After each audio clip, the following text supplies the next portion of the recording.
Esta noche nos acompaña nuestra amiga Leti Hernández Miranda, la cual es abogada, autora y candidata que ha decidido conectar la política con la esperanza. Su voz no solo se escucha en campañas, también se lee en su libro, La política que soñamos, desde las vivencias de una mujer, un testimonio de vida que se convierte en llamado a la acción para jóvenes y mujeres que buscan ocupar espacios de decisión.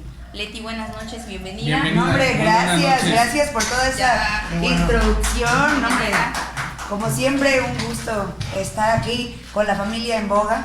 Así es. Justamente en uno de los tantos capítulos de ese libro, también platico que en Boga, en estos espacios, es donde yo recibí una formación y el entender lo importante que es dar a través de espacios difusión al talento, como ahorita que entrevistamos, porque los orizabeños de verdad que somos muy valiosos y hay mucho potencial. Le estamos rompiendo, ¿no? Así como es, tiene que ser. Totalmente. Pues hoy vamos a poner a prueba la política que soñamos frente a la economía que vivimos. Bueno, empecemos con el pasado. ¿Cómo has visto un poquito la transformación de Orizaba? Bueno, la realidad es que hablando desde, ¿qué será?, de 10 años para acá, inclusive desde la primera vez que yo decidí participar en una campaña política, me da mucha tristeza decirlo, pero la realidad es que las cosas no han cambiado mucho. Okay. Hay que saber reconocer que en Orizaba pues ha habido cosas que se han hecho bien en cuanto a infraestructura, en cuanto a turismo, pero los orizabeños, pese a vivir en una ciudad tan hermosa, con historia, gastronomía, hoy mayor infraestructura, no se sienten parte de esa hermosa postal de Orizaba. Uno va a las colonias y de verdad que hay algunas colonias que están en el abandono total, en donde no se tienen servicios básicos, que cuando hablamos de una ciudad como Orizaba, que tanto se ha hablado de desarrollo, que haya esos contrastes, ¿no? Entonces, sí decir, hay muchas cosas que no han cambiado y que estoy convencida que Orizaba sí puede ser un mejor lugar. Claro, todavía existe desigualdad, todavía hay que trabajar mucho hasta en los salarios. Creo que algunos, pues por lógica, son desiguales, pero creo que hay que hacer muchas cosas porque es verdad, todo lo que se está provocando va a provocar también otros efectos. Y en ese futuro, ahorita hablando un poquito de futuro, ¿hacia dónde crees que debería de girar el desarrollo de la ciudad? Bueno, platicar ya desde hace varios años he planteado una plataforma política en donde es prioritario trabajar en 3 ejes. Punto número 1, el tema de seguridad. La percepción que tienen los ciudadanos orizabeños en el rubro no es muy buena. La verdad es que muchos ciudadanos en todos los tiempos me han externado que la policía municipal, en lugar de darles esa tranquilidad, esa seguridad, ¿no? Claro, pues el sentir es totalmente de un abuso por parte de la autoridad. Entonces, tenemos un plan de trabajo muy claro porque existen los programas ya establecidos en la Secretaría de Seguridad Pública que muchas veces no se aplican. Enfocarnos en los programas que hay para la prevención del delito, empoderar a los ciudadanos para que también sean el primer filtro de seguridad en sus colonias, con alarmas, cámaras vecinales, que además son programas que sí existen, pero en donde yo veo que las autoridades municipales no le han dado prioridad y también quienes son gestores, nuestros diputados, no le han dado ese apoyo, ¿no? No, totalmente es algo muy ausente. Creo que también en el tema económico, pues hay que reconocer que a veces no depende 100% de las autoridades municipales generar las fuentes de empleo. Evidentemente pueden generar las condiciones para que se vengan a instalar a la región nuevas empresas, que hoy es lo que la gente demanda, quieren trabajo, y ahí sí, pues sí. Creo que el alcalde que está por entrar, pues debería sentarse con los alcaldes electos de los municipios de la zona conurbada y ver hacia dónde también se puede generar más desarrollo y traer empresas a la región. Pero donde yo siempre en la parte económica he visto un gran aliado y que es un tema que me apasiona, digo, por eso tengo una maestría en el rubro, en la administración de las micro, pequeñas y medianas empresas. A donde quiera que nosotros voltemos de Orizaba, hay micro, pequeñas y medianas empresas. Son un rubro tan importante, la principal fuente de ingresos del Producto Interno Bruto. Sí. desafortunadamente pues son vulnerables y siguen siendo vulnerables. La mayoría de los proyectos emprendedores no llegan ni al primer año de vida desde que fueron creados, y creo que el sentir de los negocios en Orizaba, porque me lo han dicho, es que en lugar de que se les apoye, se les aplasta su economía, las contribuciones son muchas veces elevadas, tienen miedo hasta de ser detectados, porque muchos trabajan en la informalidad. Tienen miedo de ser detectados y que se les cobren contribuciones que están fuera del alcance. Creo que desde ahí se tiene que partir en incentivar a los negocios emprendedores, por lo menos que para los primeros años de vida pues sean accesibles al bolsillo, que no les aplasten la economía. Y un tema muy importante, y yo siempre lo veía, existen los programas nuevamente en las secretarías del gobierno, en la Secretaría de Economía, pero hay un grave problema: la información, las reglas de operación vienen en un lenguaje tan complejo. De verdad, yo que soy licenciada en Derecho, de repente digo, bueno, no están siendo las reglas del juego claras, eso violenta pues los preceptos constitucionales y que muchas dicen... veces hasta conveniencia del gobierno, ¿no? Claro. Para conveniencia de los nuevos emprendedores que se les debe de otorgar ese apoyo. Claro, totalmente, y tal pareciera que es a propósito. Sí. Yo digo, pues la Constitución dice que la información debe ser pública. Esto quiere decir que tiene que ser clara, transparente, sencilla, que cualquier persona, sin importar su grado de estudios, lo puedan entender. Sí. Entonces, de aquí yo decía, sí capacitamos, sí vinculamos a los emprendedores con la Secretaría de Economía para que puedan accesar a las áreas de oportunidad que hay en el gobierno. Creo que empezaríamos a lograr mucho, porque una persona no podría ser gestor de tantos ciudadanos, pero si empoderamos a algunos negocios emprendedores, si saben el camino para llegar, yo estoy segura que ellos me van a ayudar a su vez a gestionar con el negocio de enfrente, con el del amigo. Tenemos que hacer pues un trabajo en equipo completamente. Y el tercer punto es salud, que no podemos negar, estamos atravesando una de las peores crisis sanitarias en la historia de nuestro país, y que eso pues evidentemente también se ve reflejado en lo local. Creo que desde el primer nivel a veces no hay vacunas suficientes, si avanzamos a un segundo nivel no hay insumos, y luego si avanzamos ya a un tercer nivel de salud, luego tampoco no hay ni hasta los especialistas adecuados para brindar una buena atención, ¿no? ¿Y qué vemos? Y ahí es donde tenemos que empezar a evolucionar la forma de hacer política, porque las autoridades municipales le echan la bolita, y está bien hasta cierto punto,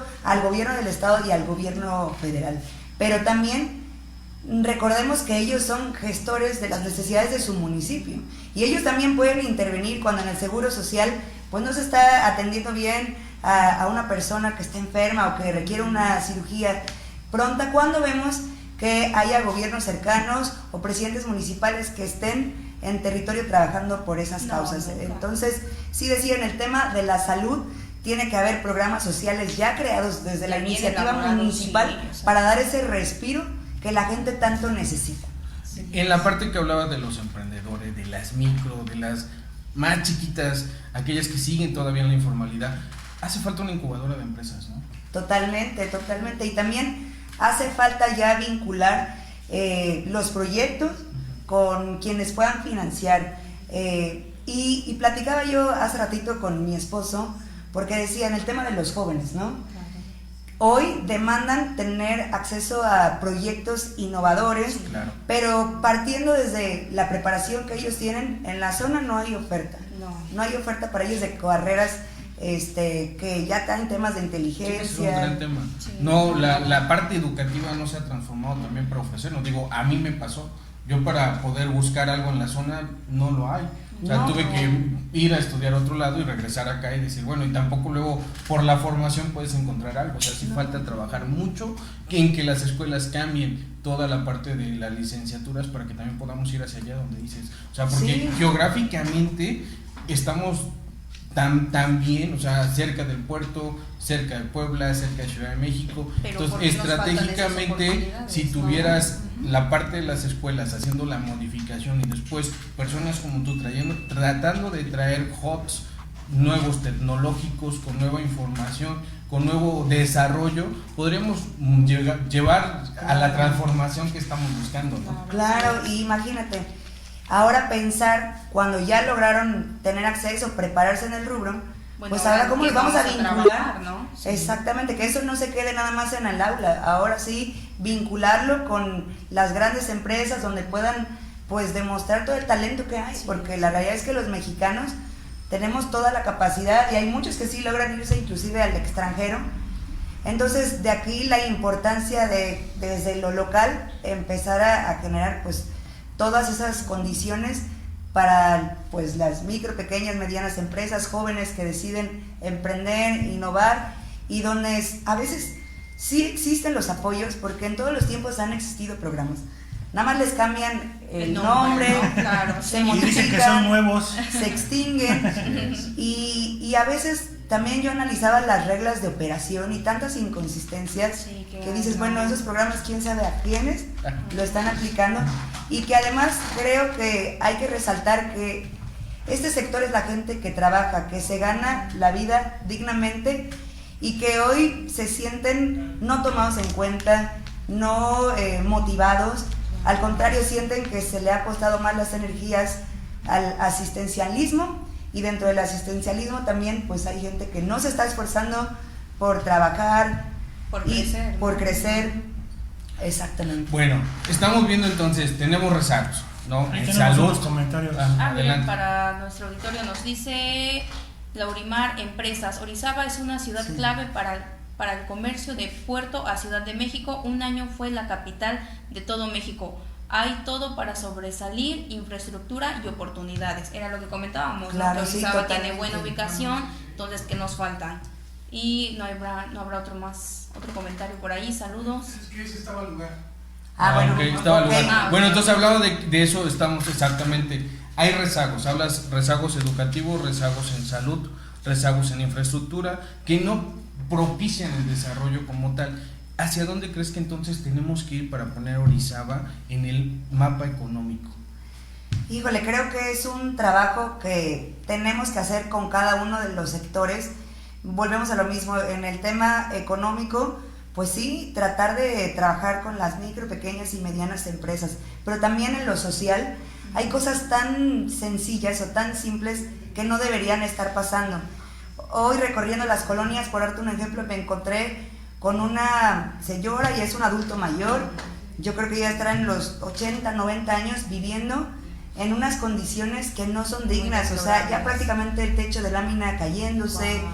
¿Y qué pasa? Que por ejemplo Orizaba, muy desarrollado en algunos rubros, pero en lo social no hay albergues gratuitos para adultos mayores o para personas en situación de calle, ¿no?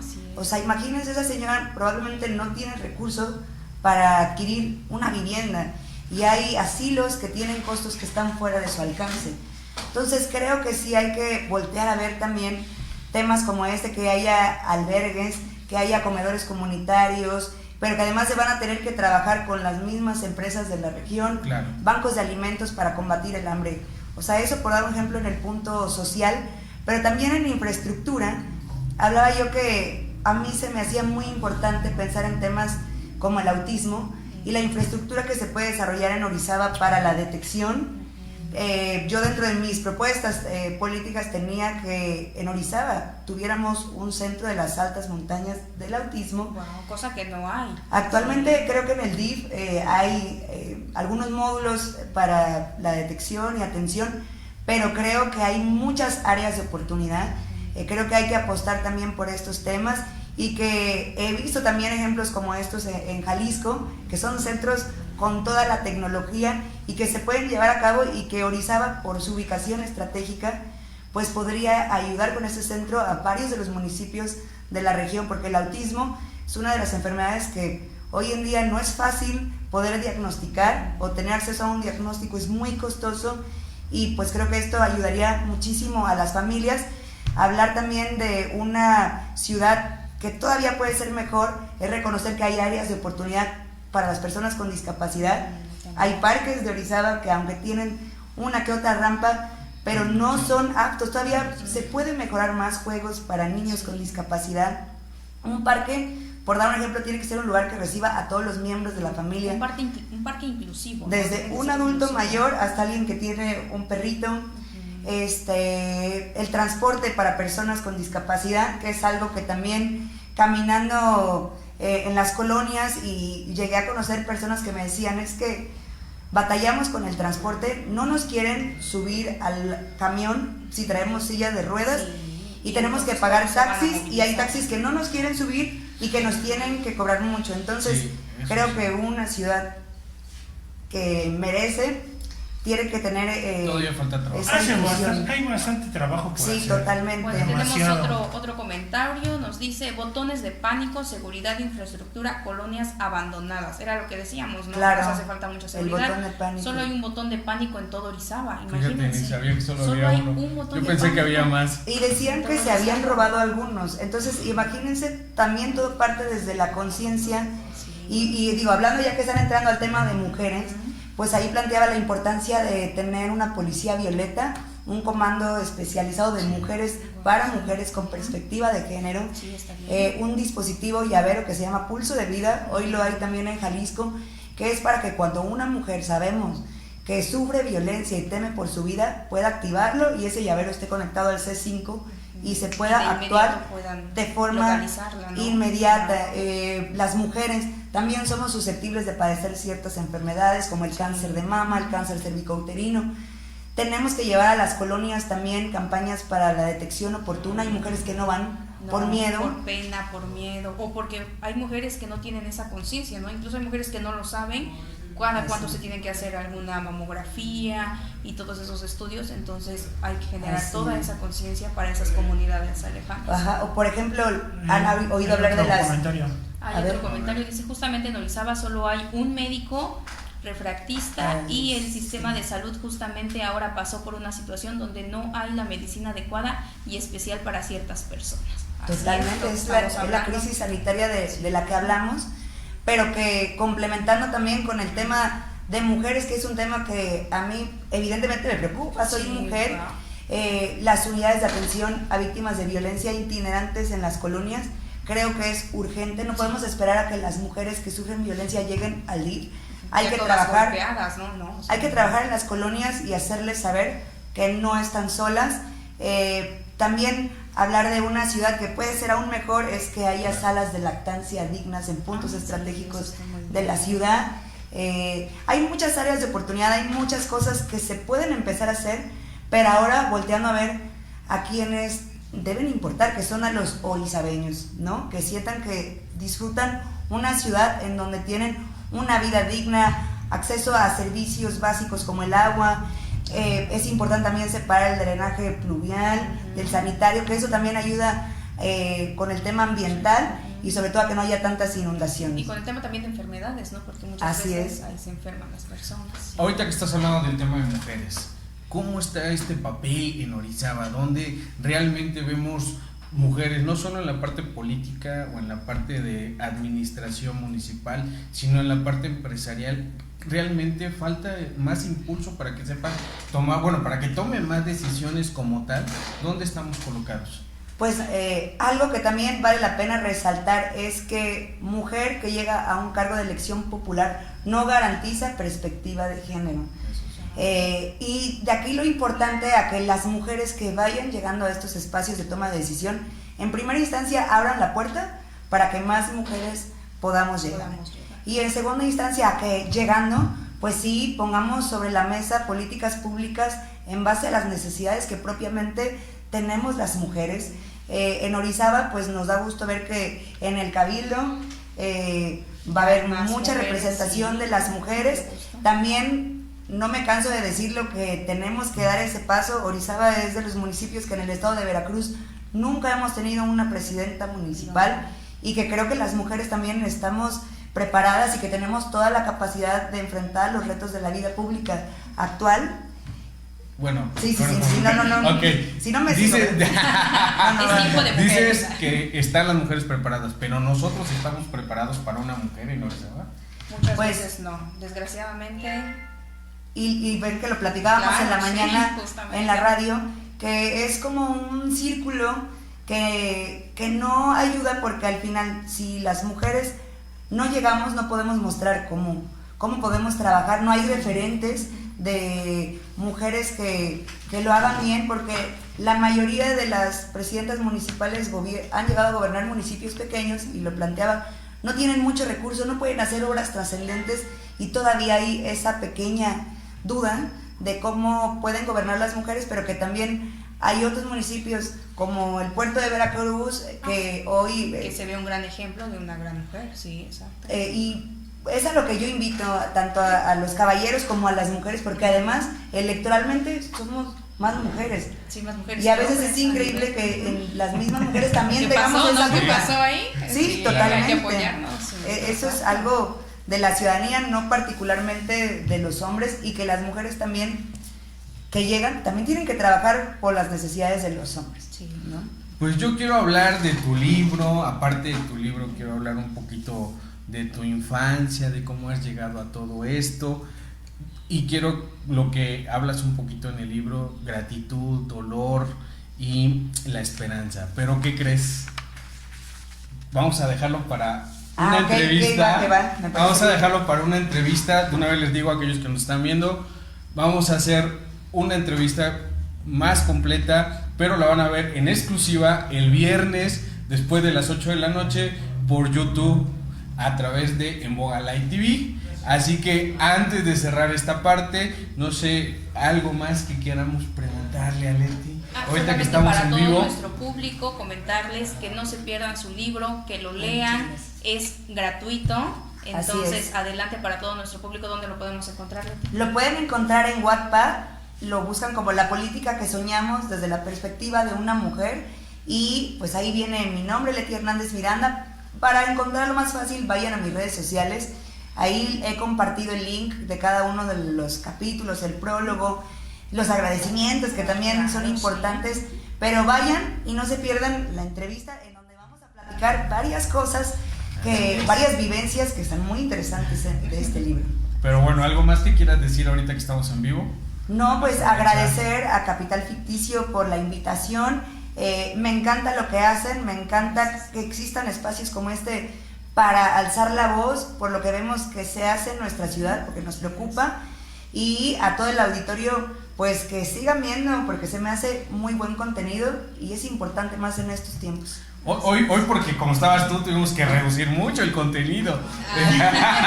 La verdad, luego los aburro con más datos. Hoy fue muy tranquilo, muy sencillo. Hoy se la llevó light. Sí, hoy estuvimos muy light por eso. Pero bueno, a ver, mi luchador, ¿algo más que quieras preguntar? No, pues, ahorita? ahora sí que ahorita no se pierdan la próxima. La exclusiva de la entrevista con nuestra buena amiga Leti. Vean el libro, léanlo, mándenos sus comentarios. Y lo importante saludos. que es gratis, y sigan apoyando a las mujeres. Y recuerden que es tiempo de mujeres. Sigan apoyándola. Muchas gracias. Pues soñar con un México distinto no solo es necesario, es urgente. Así que vamos a seguir viendo la entrevista sobre cómo vamos a aterrizar cifras y cómo la política es urgente para que ese México necesario llegue. Mi querida Leti, ¿cómo te sentiste al ser parte de este gran proyecto de las noches de Fuck Up Nights Orizaba?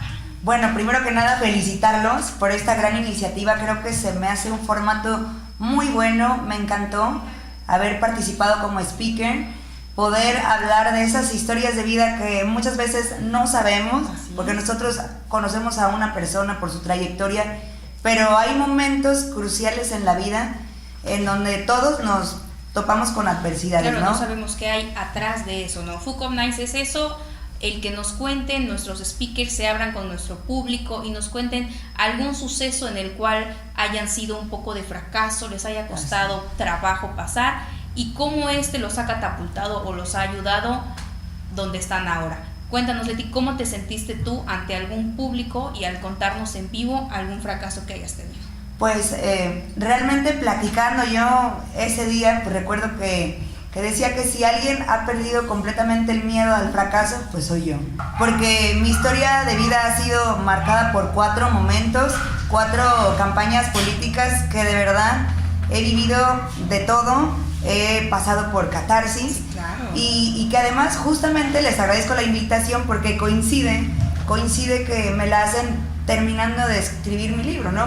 En donde precisamente pues platico yo todas esas historias de vida, y muy contenta porque cuando uno comparte eso, pues la respuesta de la gente pues es motivación pura, porque al final seguramente muchos de los asistentes pues pensaron en esos momentos por los cuales están atravesando, y saber que todos pasamos por altas y por bajas, pues te hace saber que no eres único y que al final, pues todos creo que problemas, pese a todas esas ¿no? adversidades siempre se gana, no siempre se tiene que ganar, a veces perdiendo se ganan muchas cosas, y justamente mi historia de vida pues es ganar una gran comunidad que cree en mí y poder poner al centro del discurso pues temas que son importantes. Así es. De hecho, en tu libro hablas un poquito de eso, de la gratitud y del dolor, pero ¿cómo entonces esta dualidad, cómo lo estás traduciendo hacia esta nueva etapa que tienes política? Pues sí, miren, de hecho, ese capítulo que narras, bueno, precisamente es el prólogo, y yo empiezo transmitiendo el sentir que yo tengo, porque primero que nada, soy una mexicana que amo profundamente mi país, mis raíces, y en segunda instancia me da mucha impotencia ver tantas necesidades, tanta desigualdad en un contraste con políticos que se hacen de la vista gorda y solamente ven por sus intereses personales. Y también, pues precisamente en esa parte narro situaciones que estamos viviendo actualmente, en donde si algo a mí me hace sentir orgullosa es vivir en una república representativa y democrática. Y hoy me da mucha impotencia también ver que se estén tomando decisiones que vulneran ese Estado de Derecho. La desaparición de los organismos autónomos evidentemente me duele. Hay instituciones que siempre habían jugado un papel muy importante en cuanto a la transparencia, en cuanto al acceso a la información pública. Lo que pasó con el Poder Judicial pues no soluciona de raíz los problemas que hay en materia de seguridad y de justicia.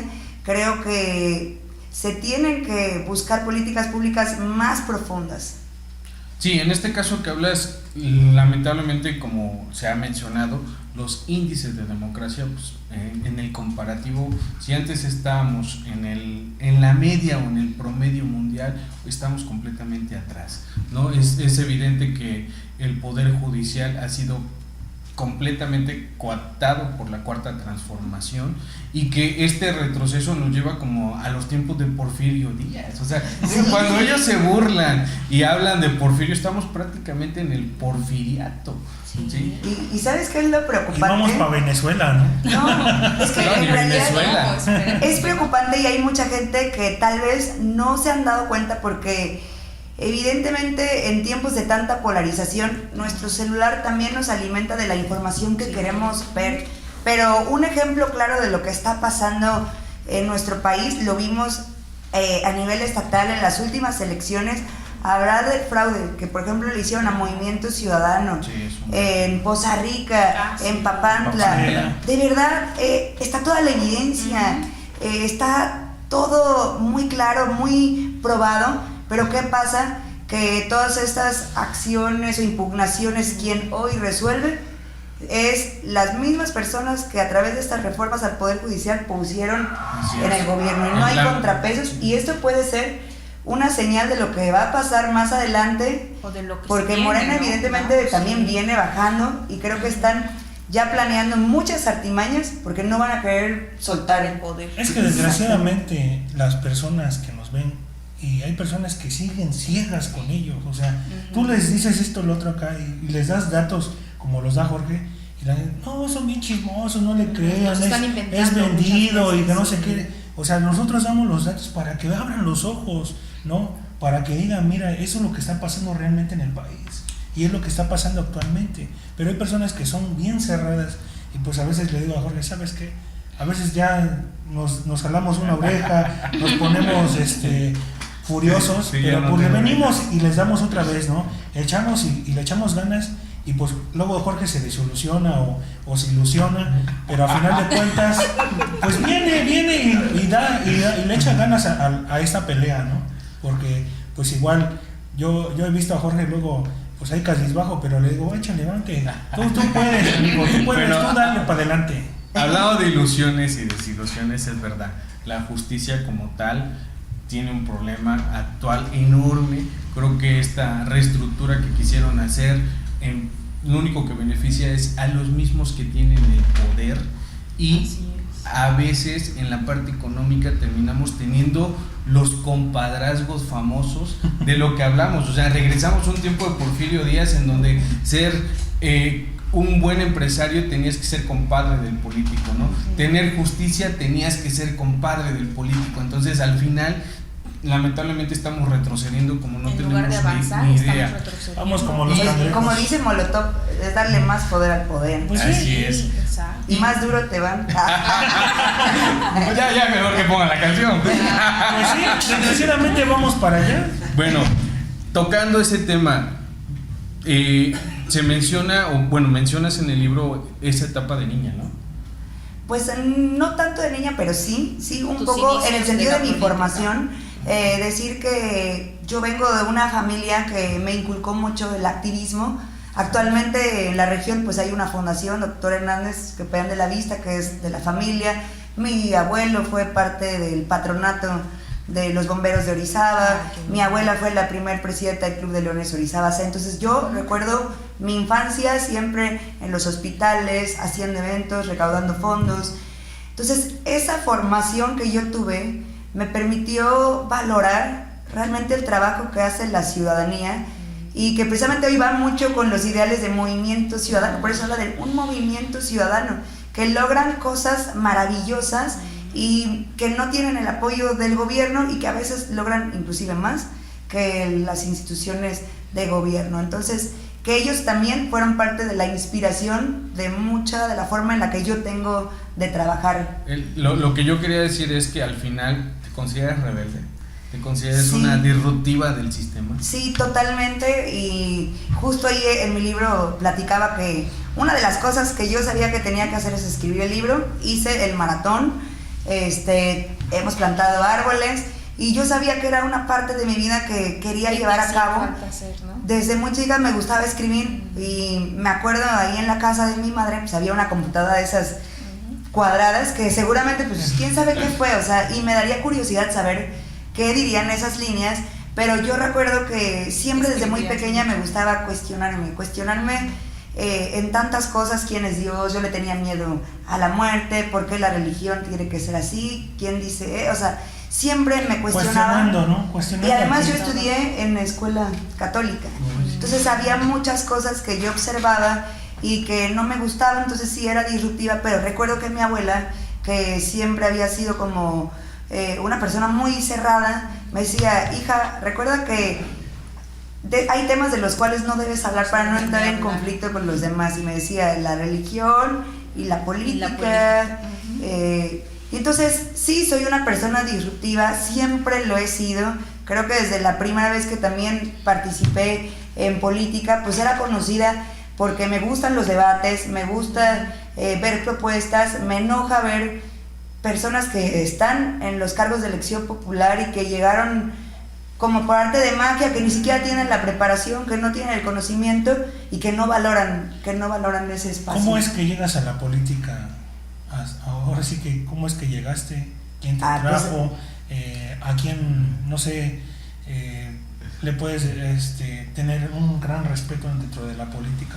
Ok, pues hablando de personas que aprecio, a Fidel Curi, puedo decir que ha sido uno de los personajes políticos que decidió apoyarme en mi primer campaña política.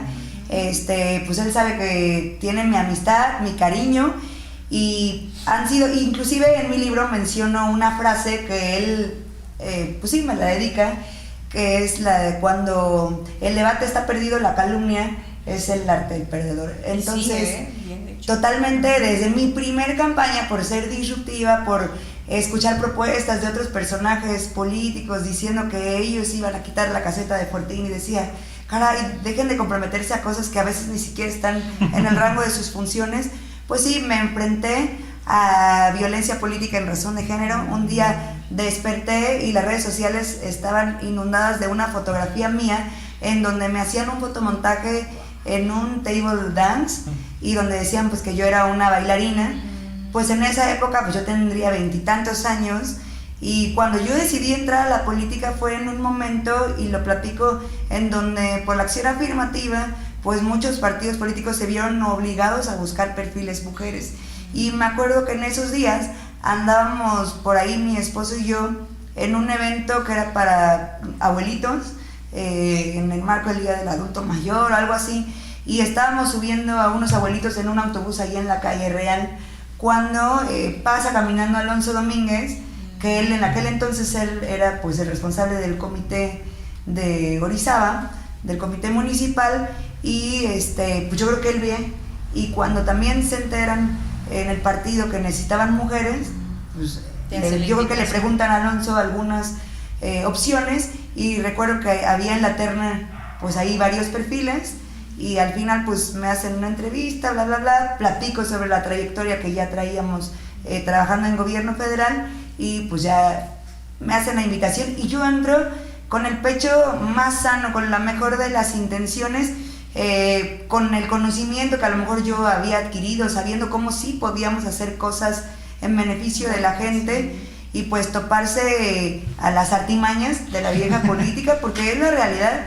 Yo en toda mi carrera política no he desgastado un solo minuto de mi tiempo en hacer guerra sucia bajo el agua, en meterme en la vida personal de las personas. Creo que eso es lo que denigra la política y de lo que ya estamos cansados. Sin embargo, lo he vivido en carne propia. Sí. En mis inicios yo no lo hablaba. Yo recuerdo que cuando yo vi eso me sentía mal, pues obviamente me dio ansiedad. Yo decía, la gente va a pensar que esto es verdad, van a pensar que no tengo la capacidad, y tantos años que me he esforzado estudiando una carrera, esto, lo otro, pero pues tomé fuerzas y a partir de ahí entendí que se te tiene que resbalar, ¿no? Así es la política, es a lo que tristemente se expone. No debería ser así. Creo que las cosas deberían de cambiar, el discurso debería subir de nivel y debe ser frontal, con propuestas, con debate. Todavía en la última campaña que tuvimos a la presidencia municipal, pues yo le decía a los candidatos que tuviéramos un debate presencial, pues detrás de una pantalla no sabías si tenían chicha del apuntador. Vaya, la gente merece propuestas reales y transparencia, y pues así fueron mis inicios. Platico que desde mi primer campaña yo decía, quiero ya dejar algo, quiero abonar algo, y algo que yo veía es precisamente que la sociedad estaba cansada y ya no creía en los políticos. Hice una estrategia de capacitación ciudadana, me tardaba yo muchísimo, me quedaba yo sin voz, hablando ciudadano por ciudadano, explicando las funciones que tenía un diputado federal, para que ya no se dejaran engañar, porque eso abonaba a mayor apatía, ¿no? Ya la gente no creía. Entonces, capacitados, cuando llegaran políticos, sabrían que sí le están hablando con la verdad o no, y romper con ese círculo, y creo que esa fue mi aportación más valiosa en esa primer campaña. Por ahí vi en redes sociales que andas promoviendo 13 por ahí 13 propuestas, ¿no? Bueno, hablemos de ahora actualmente. Cuéntanos sobre esas 13 propuestas, qué es lo que estás haciendo actualmente. Claro, pues fíjese que hemos dedicado muchos días de planeación antes de salir a territorio. Sabíamos que después de tantos años la gente sigue pidiendo lo mismo: gobiernos cercanos, trabajo en territorio, ya no más funcionarios trabajando encerrados en un ayuntamiento. Y también sabíamos que teníamos que innovar, que a lo mejor no hemos podido llegar a ocupar un espacio muy que digas relevante, pero una regiduría ya es relevante, sí, después claro, de más de 20 años que el Movimiento Ciudadano no tenía representación, y que decíamos, no tenemos que conformarnos y abocarnos exclusivamente a las funciones literales que tiene un regidor, ¿no? Y la verdad es que hay muy buena disposición de la regidora Guadalupe del Real, que pese a que no ha sido una persona que, ¿cómo decirlo?, que esté en la política, ella viene de un trabajo social, es una candidata ciudadana, porque eso sí es algo que caracteriza a nuestro movimiento, que las puertas se abren a muchos personajes que desde la ciudadanía han trabajado, y ella está en la mejor disposición de construir de la mano con los ciudadanos. Por eso hemos recorrido en territorio y desarrollamos este programa, por así decirlo, que se llama Con las 13 Orizaba Crece, que son 13 subprogramas o 13 temas que vamos a trabajar en territorio, que el primero, pues lo platicaba, es la Ruta Naranja, que es un recorrido permanente en la colonia, en todas las colonias de Orizaba, escuchando a la gente, llevándonos sus necesidades. El segundo programa, que es para la niñez, Naranjitos al Futuro, que precisamente pues es que haya actividades culturales, deportivas en las colonias, en donde se pueda trabajar pues por todo lo que debe tener una niñez, que los niños también tengan pues acceso a servicios de salud gratuitos, que las escuelas también pues se den pláticas, porque muchos niños están más seguros en las escuelas que en sus propios hogares, y hay que aprender a detectar violencia, hay que llevarles algunos artículos de higiene personal. Tenemos ahí como muchos temas que trabajar tan solo en ese tema, el de Ciudadano Emprende, que es una plataforma para difusión de los emprendimientos, y donde vamos a apostar mucho a la capacitación de ellos. Orizabeña sin Violencia, que vamos a trabajar también con unidades de atención en las colonias, y que vamos a dar mucha capacitación y talleres para que pues puedan tener ingresos aquellas mujeres que hoy en día defender, ¿no? Sí, totalmente asesoría legal. Voy a sacar por aquí porque ya entre tantos programas de memoria, y se los voy explicando. Saludas a tu puerta, que son las jornadas de salud, y donde aquí también meter temas, lo que decíamos, y ya se están sumando médicos que quieren trabajar con nosotros, y es allá donde digo muchas gracias a todos los ciudadanos que están confiando en este proyecto y que han entendido que para lograr grandes cosas tenemos que hacer un trabajo en equipo. El de Agua para Todos, que es garantizar pues el acceso a este líquido vital a todas las colonias, y donde también vamos a llevar juicios de amparo para exigir a las autoridades que den solución. Ya Movimiento Ciudadano ha llevado algunos en Córdoba y se han ganado, entonces auguramos que lo mismo va a pasar en Orizaba. El cine en tu colonia, también vamos a llevar el cine en tu colonia, Guardianes del Ambiente con actividades ambientales, Escudo Naranja, que ahí sí queremos apostar por los comités vecinales de seguridad, cámaras, que se puedan donar en las colonias, porque entendemos hasta cierto punto que las cámaras que hay en la ciudad pues no se las pueden facilitar a cualquiera, pero de verdad hay colonias en donde sabemos de niños desaparecidos y nadie hace nada. Nadie da esa información, sí. Entonces los ciudadanos tienen que empezar a hacer el primer filtro de cuidarse en sus colonias. Hay un programa Orgullo Naranja que también es todo lo referente a la comunidad LGBT, que creo que es muy importante. Y bueno, pues ya prácticamente ya les toqué todos los 13. Entonces recordemos que con las 13 Orizaba crece. Caso, qué comercial otro. Pagado, y hasta rima, ¿eh?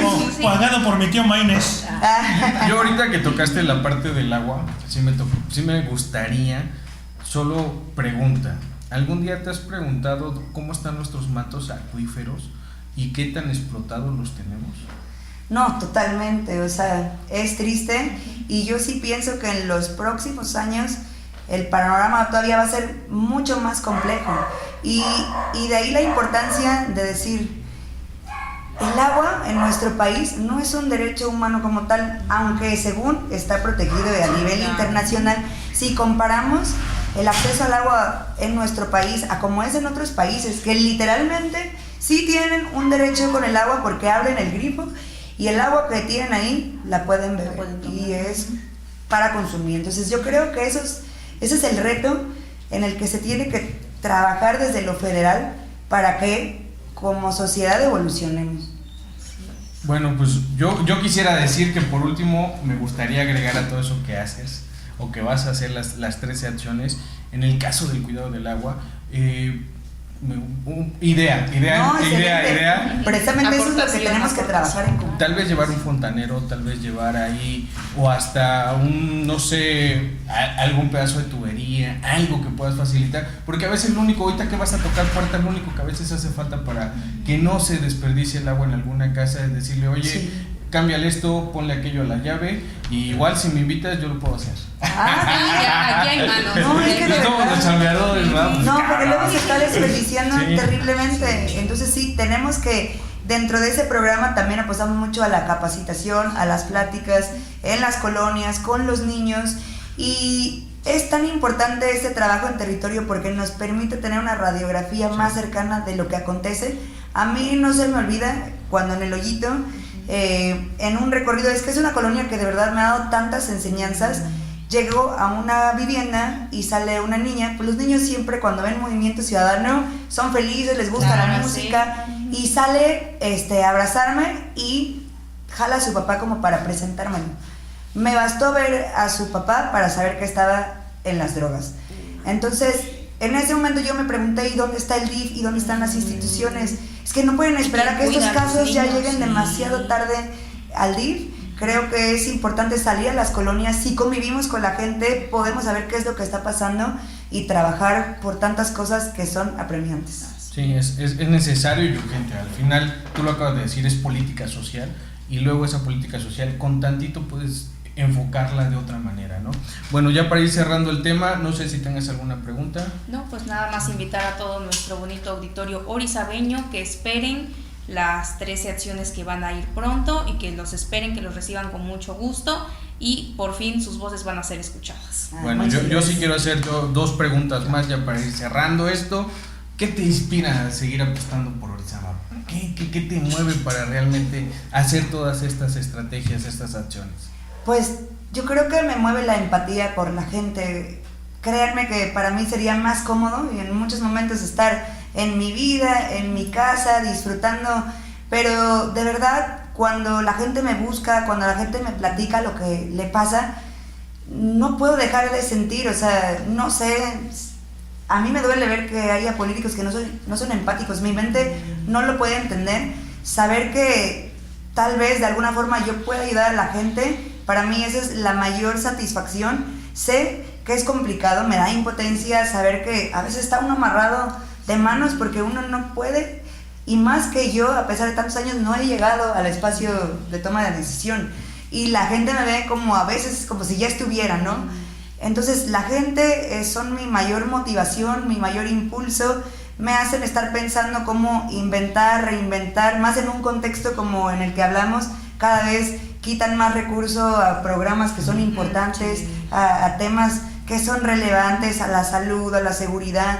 Entonces, digo, ¿cómo le vamos a hacer para trabajar? Para de verdad ayudar. Pues con creatividad. Y lo estamos haciendo con ayuda de la sociedad, o sea, por decir, con el Bazar en Movimiento recaudamos fondos y estamos ayudando a otro programa, o sea, con la ayuda de la misma gente es que creo que podemos lograr grandes cosas, y por eso también los invito a que se sumen. En Movimiento Ciudadano las puertas están abiertas para todos, necesitamos de la ayuda de todos, y yo sé que claro, y las mujeres totalmente.